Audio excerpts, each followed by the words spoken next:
अस्सलाम वालेकुम। ABN news के साथ मैं हूं एतजाज नकी। हेडलाइंस आपने जानी, आगे बढ़ें। कंधार एयरफील्ड की ऑयल डंप साइट्स पर पाक फौज के मुअस्सर हमलों की वीडियो जारी। सिक्योरिटी ज़राए के मुताबिक वीडियो में हमलों से पहले और बाद के मनाजिर वाज़ेह नजर आ रहे हैं। पाक फौज ने Kandahar airfield oil storage sites को मुअस्सर अंदाज में निशाना बनाते हुए तबाह कर दिया। Oil storage sites Afghan Taliban और दहशतगर्द तंजीमें अपनी मजमूम कार्रवाइयों के लिए इस्तेमाल कर रही थीं। पाक फौज मुअस्सर और ताकतवर कार्रवाइयों के जरिए अफगान तालिबान और फितनतुल खवारिज के दहशतगर्द ठिकानों और फौजी तंसीबात को निशाना बना रही हैं। ऑपरेशन गजब लिल हक के तहत कार्रवाइयां अहदाफ के हुसूल तक जारी रहेंगी। ईरानी ड्रोन हमलों में फजीरा बंदरगाह पर वाक़े तेल की तंसीबात को निशाना बनाया गया। यह बंदरगाह मुत्तहिदा अरब अमारात की अहम तेल बरामदी तंसीबात में शुमार होती है। सोशल मीडिया पर गर्दिश करने वाली वीडियो में बंदरगाह के करीब स्याह धुएं के बड़े बादल और आग के शोले उठते हुए दिखाई दे रहे हैं। ऐनी शाहिदीन के मुताबिक हमले के बाद इलाके में हंगामी सर्विसेज और सिक्योरिटी एहलकारों को फौरी तौर पर तैनात कर दिया गया है। ताहाल हुकाम की जानिब से नुकसान की मुकम्मल तफसीलात या जानी नुकसान के बारे में बाज़ाब्ता बयान जारी नहीं किया गया है। बगदाद में अमरीकी सफारतखाने पर ड्रोन और मिसाइल हमला, दिफाई निज़ाम के तबाह होने की इत्तलात हैं। ईरानी मीडिया के मुताबिक बगदाद में अमरीकी सफारतखाने के दिफाई निज़ाम को खुदकुश ड्रोन हमले में निशाना बनाया गया। उसके साथ ही एक मिसाइल कंपाउंड में गिरा, जिसके बाद इमारत से सियाह धुएं के बादल उठते देखे गए। हमला ईरान में तेल के अहम मरकज खारिज पर बमबारी के जवाब में किया गया। हुकाम के मुताबिक बगदाद के ग्रीन जोन में सिक्योरिटी मजीद सख्त कर दी गई। दूसरी तरफ बगदाद इंटरनेशनल एयरपोर्ट के करीब अमरीकी लॉजिस्टिक कैंप पर ड्रोन हमले की इत्तलात हैं। इराकी ज़राए के मुताबिक बगदाद इंटरनेशनल एयरपोर्ट के करीब अमरीकी लॉजिस्टिक सपोर्ट कैंप को ड्रोन हमले में निशाना बनाया गया। हमले में इमारतों और सिक्योरिटी तंसीबात को नुकसान पहुंचा। इलाके में अमरीकी सिक्योरिटी अलर्ट्स बढ़ा दिए गए हैं। हमलों में किसी जानी नुकसान की तस्दीक नहीं हुई है। पेंटागन मजीद अमरीकी मैरीन्स मशरिक़ वुस्ता भेज रहा है। ईरान के सारी इलाकों पर मुमकिन ऑपरेशन के इशारे। अमरीकी महकमा दिफा ने तस्दीक की है कि 2500 मैरीन्स पर मुश्तमिल रैपिड रिस्पांस फोर्स मशरिक़ वुस्ता रवाना की जा रही है। इन दस्तों का बुनियादी मकसद खित्ते में अमरीकी सफारतखानों और फौजी अड्डों की हिफाजत करना है। दिफाई ज़राए के मुताबिक अमरीका आपदा हुर्मुज़ के करीब ईरानी सारी इलाकों में एक महदूद अस्करी ऑपरेशन पर गौर कर रहा है, जिसका मकसद ऐसे मकामात को गैर फाल करना है जहाँ ईरान बैनुल-अक़वामी ऑयल टैंकर्स को रोकने या कब्जा करने की कोशिश कर सकता है। ये तैनाती ईरान की आपदा हुर्मुज़ के हवाले से हालिया धमकी के रद्द-ए-अमल में बताई जा रही है। ईरान ने खबरदार किया है कि किसी भी अमरीकी मुदाखलत का भरपूर और फौरी जवाब दिया जाएगा। अमेरिका के ईरान पर तारीख के बड़े हमले, तमाम फौजी अहदाफ तबाह कर दिए। सदर ट्रंप का दावा, अमरीकी फौजी अफवाज ने ईरान के खारिज जजीरे और दीगर फौजी अहदाफ पर तारीख के ताकतवर तरीन हमले किए हैं। सोशल मीडिया पर जारी बयान में ट्रंप का कहना था कि ईरान के मशरिक़ वुस्ता पर कब्जे और इसराइल को मुकम्मल तौर पर तबाह करने के मंसूबे अब मुर्दा हो चुके हैं। तेल के बुनियादी ढांचे को जानबूझकर निशाना नहीं बनाया गया। उन्होंने खबरदार किया कि अगर ईरान ने आपदा हुर्मुज़ में जहाज रानी में मुदाखलत की तो इस फैसले पर नजरसानी की जा सकती है। ट्रंप का कहना था कि ईरान अमेरिका या खित्ते के लिए खतरा नहीं बन सकेगा और ईरान को कभी भी एटमी हथियार हासिल करने नहीं दिए जाएंगे। उन्होंने ईरानी क़यादत और फौज को हथियार डालने का भी इंतबाह दिया।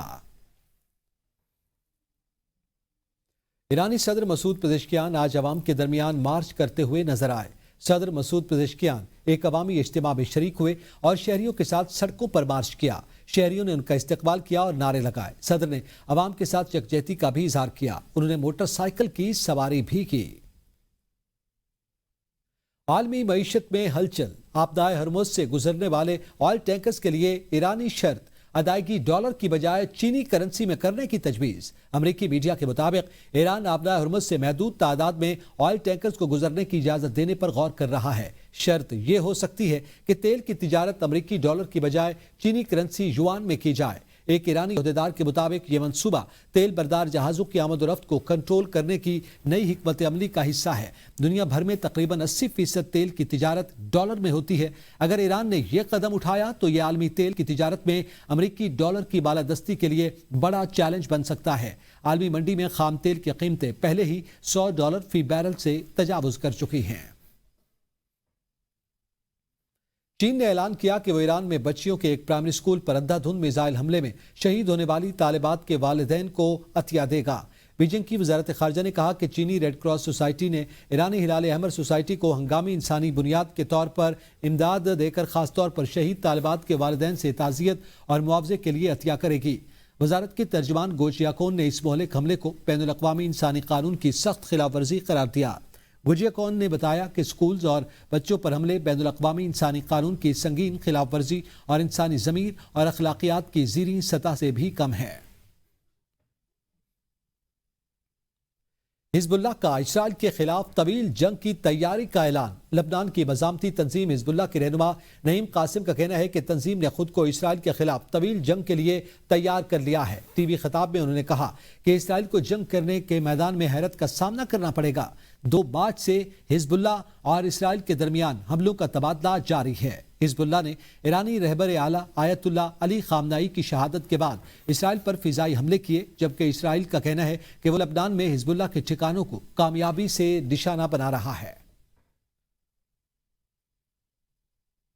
امریکی سفیر ایلیٹ ابراہمز نے کہا ہے کہ ٹرمپ ممکنہ طور پر 2 ہفتوں میں جنگ ختم کر سکتے ہیں۔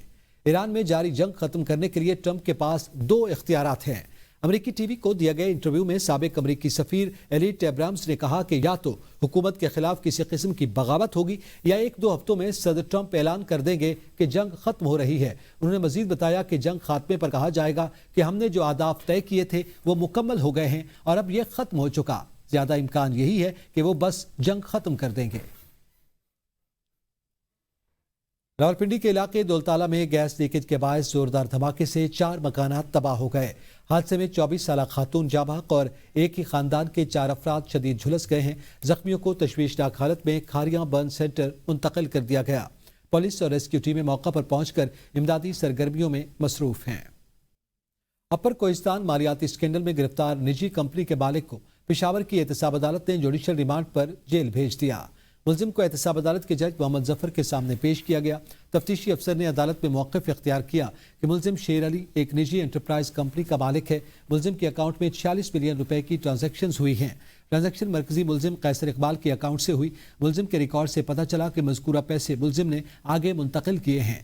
ملزم نے 13 ملین روپے اپنے پاس رکھے، جبکہ باقی 2 ملزمان ممتاز اور انور علی کے اکاؤنٹ منتقل کیے۔ ملزم نے ساتھی ملزم فیض اللہ احمد کی ملی بھگت سے 51 ملین روپے مزید وصول کیے۔ تفتیشی افسر کے مطابق ملزم نے مانسہرہ میں ایک رہائشی گھر خریدنے کا بھی انکشاف کیا۔ ملزم سے تفتیش مکمل ہوئی۔ مزید جسمانی ریمانڈ نہیں چاہیے۔ عدالت نے ملزم کو 14 روزہ جوڈیشل ریمانڈ پر جیل بھیج دیا۔ پشاور ہائی کورٹ کی جانب سے توانائی بچت مہم کے تحت ہفتے میں 3 سرکاری چھٹیوں کے فیصلے کو عدالت میں ہی چیلنج کر دیا گیا۔ درخواست گزار کا موقف ہے کہ انصاف کی فراہمی میں تعطیلات رکاوٹ ہیں اور ججز عوام کے خادم ہیں، انہیں ہر وقت دستیاب ہونا چاہیے۔ ہفتے میں 3 سرکاری چھٹیوں کے خلاف پشاور ہائی کورٹ میں درخواست دائر کر دی گئی۔ درخواست اطلس خان ایڈوکیٹ نے سلمان خان ایڈوکیٹ کی وساطت سے دائر کی۔ درخواست میں رجسٹرار پشاور ہائی کورٹ کو فریق بنایا گیا۔ درخواست میں موقف اختیار کیا گیا کہ 12 مارچ کو پشاور ہائی کورٹ نے 3 دن عدالتیں بند رکھنے کا نوٹیفیکیشن جاری کیا۔ 3 دن چھٹیاں عدلیہ کی آزادی اور فوری انصاف کی فراہمی میں بڑی رکاوٹ ہے۔ عدالتوں کو ہفتے کے 7 دن اور 24 گھنٹے کھلا رہنا چاہیے تاکہ عوام کو بر وقت انصاف مل سکے۔ ججز عوام کے خادم ہیں، کام نہیں کریں گے تو تنخواہ کے حقدار نہیں۔